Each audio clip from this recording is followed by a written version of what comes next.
रऊफ हसन अकेले नहीं थे, ये एक पूरा प्लान था। रऊफ हसन पाकिस्तान मुखालिफ सहाफ़ी को मवाद फराहम कर रहे थे। रहनुमा मुस्लिम नून तलाल चौधरी की आम गुफ्तगू, कहा कि एहतिसाब हर सूरत होगा, हर इदारे को खुद एहतिसाबी से गुजरना चाहिए।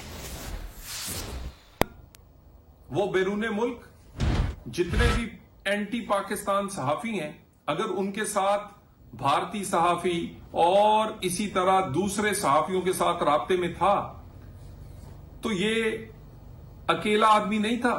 ये पूरे का पूरा एक ताना बाना, पूरे का पूरा एक प्लान था। पीटीआई की मुआशी टीम उसी वक्त खत लिख रही थी आईएमएफ को कि इनके साथ मुआहदा ना किया जाए। उसी वक्त रऊफ हसन एंटी पाकिस्तान जर्नलिस्ट को ऐसा मुआद दे रहा था। उसी वक्त यहां पर बानी पीटीआई पाकिस्तान में एक सियासी टेम्परेचर को बढ़ा रहे थे।